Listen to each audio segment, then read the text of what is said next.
We are going to present a case of cataract surgery combined with intraocular lens implantation and endosacular artificial iris in a patient with congenital aniridia.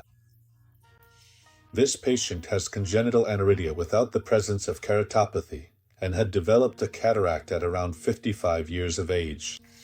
We are making 2 paracenteses and injecting viscoelastic into the anterior chamber.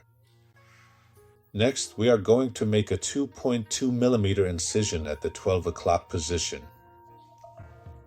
We make the pre-incision and then tunnel it. With the same blade, we puncture the anterior capsule of the lens, starting the capsulorhexis maneuver, and with the tip of the blade, we begin it in a counterclockwise direction.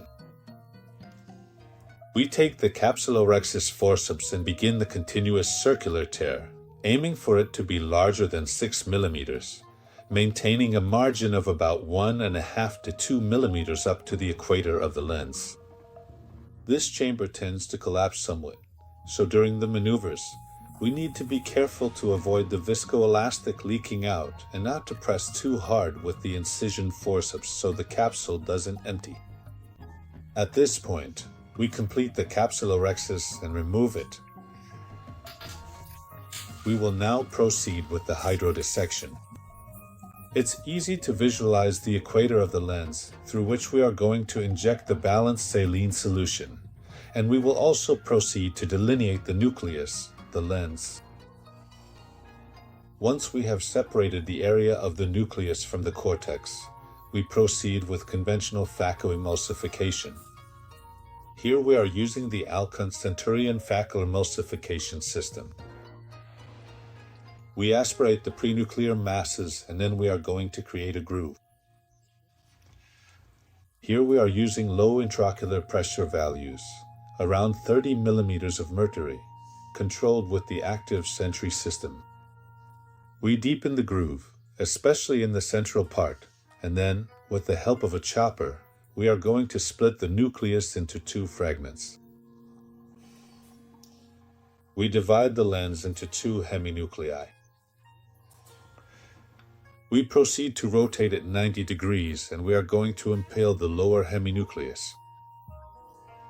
We break it up using the chopper, fragment it, and while always maintaining the stability of the chamber, we aspirate the nuclear fragments.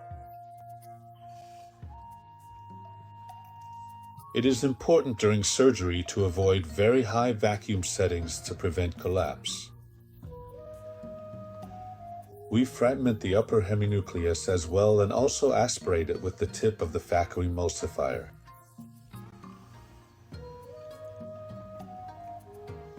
Once phacoemulsification and aspiration of the nucleus are complete, we proceed to aspirate the epinucleus using this rotational movement.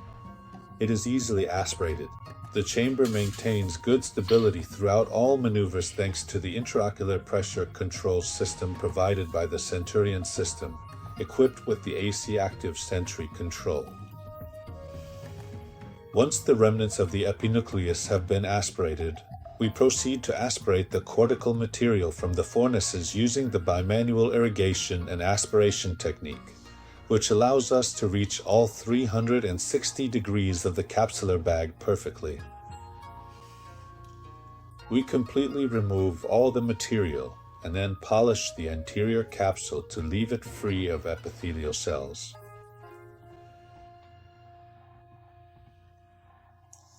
Once the entire bag has been polished, we inject cohesive viscoelastic, thoroughly filling it and always maintaining the chamber. We complete the injection of viscoelastic through the main incision. We observe the size of the capsulorhexis, which is larger than usual, and we use a caliper set to 9 mm to assess the size of the artificial iris we are going to implant. We slightly enlarge the incision laterally with the same 2.2 mm blade to facilitate the introduction of the intraocular lens. We insert the cartridge completely into the anterior chamber and implant the lens inside the capsular bag in a vertical position. It is an Acelio monofocal lens from the company ST, which unfolds easily. It doesn't unfold violently. It's a controlled deployment, and we keep it in position by adding more viscoelastic.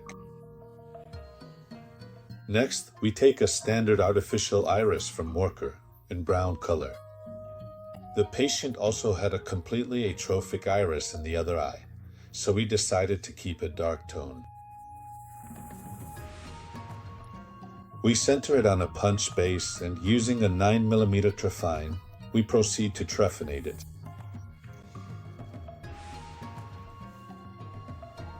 We take the trephined iris, remove it, place it, and make a radial cut that will be positioned at 12 o'clock, which will make it easier to implant it inside the capsular bag. We take the iris, place it in an inverted position, and fold it with 2 creases to make it easier to insert into the cartridge. With the help of these forceps, we take the iris, trying to make sure it doesn't open up, that it doesn't unfold, maintaining pressure with the left hand, and then we place it into an ICL lens insertion cartridge, which we have completely filled with viscoelastic. We insert the iris into the cartridge, guide it toward the opening, and load it into the injector. We see that it is oriented correctly. We insert the cartridge into the anterior chamber and gently, we move the iris into the interior of the eyeball.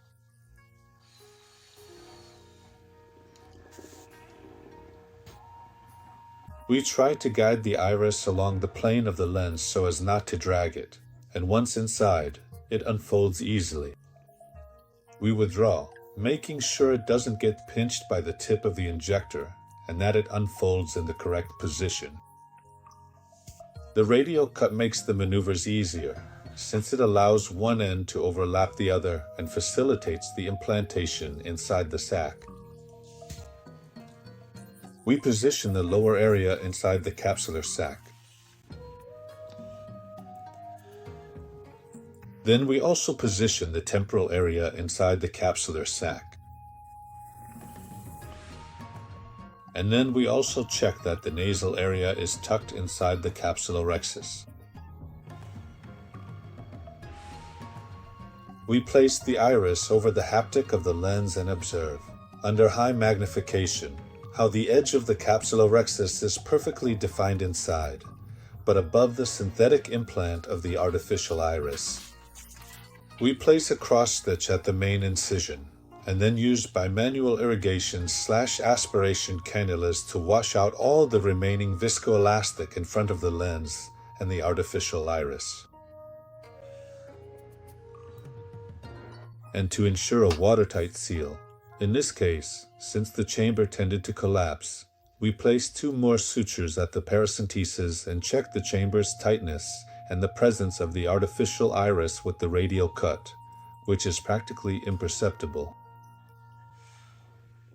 Once we determine that the situation is stable and correct, we proceed to finish the procedure.